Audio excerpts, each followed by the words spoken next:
Hi, my name is Courtney and I'm a registered nurse and DNP student, and I wanted to pop on and talk about how I study for some certain subjects in nursing school and how I continue to study for them today in my DNP practice. I've always known that I'm a visual learner and I love writing out notes and creating concept maps, but there isn't always time to do that in nursing school.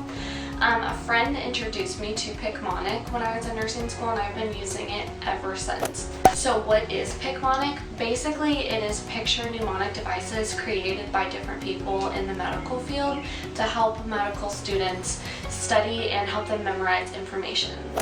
For example, this pencil villain is penicillin, so you can see how it's an interesting new take on ways to study. So let's get into a walkthrough of how I specifically used PicMonic in nursing school and continue to use it today to study. So when I was in an accelerated BSN program, which was 15 months, things were extremely fast paced. We had a test once or twice a week. So my starting point for studying was always to review what was going to be covered in the upcoming lectures and reading, because I didn't always have time to do the reading, and I know this is the case for a lot of students. Looking at the learning objectives for that section, either in the book or provided by the instructor, gave me a good starting point.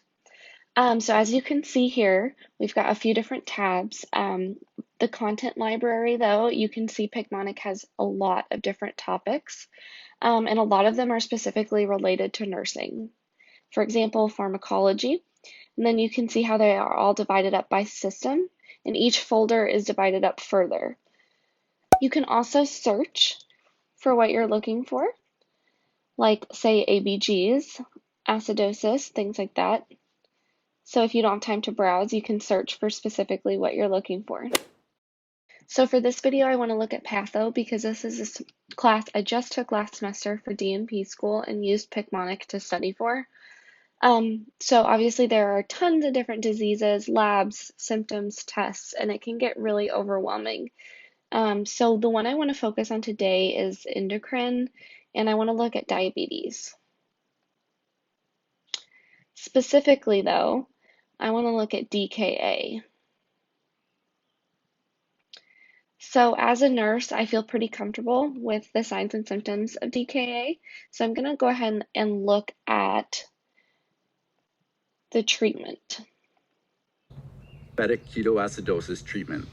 The dye-bead pancreas with ketoacid lemon and treatment can be organized into different phases.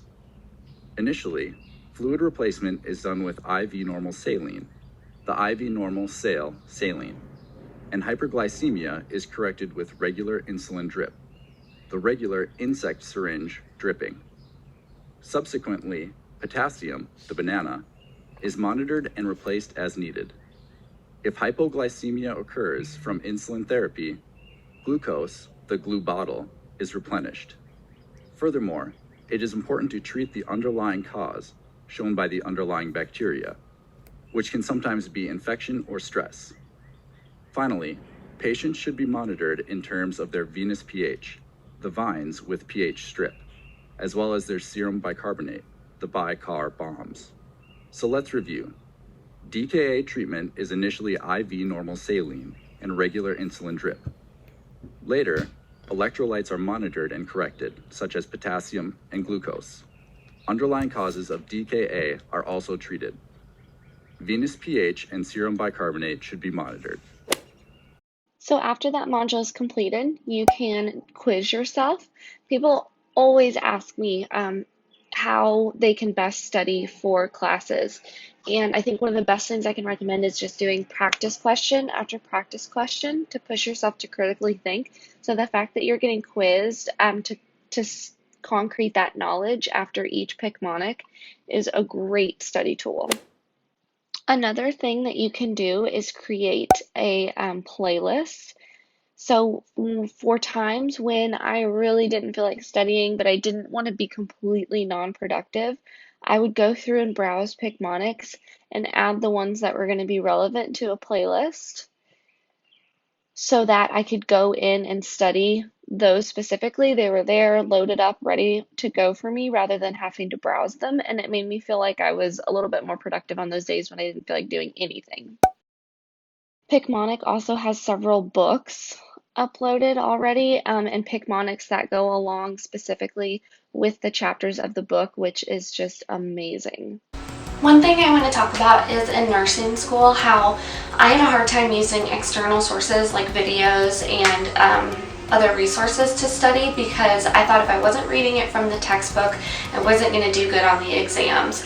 But it's so important to understand the actual fundamental points of what you're studying rather than just memorizing a list. And I think PicMonic is the perfect way to focus on the big picture rather than memorizing a bunch of little things and not seeing the whole disease process, the whole medication use.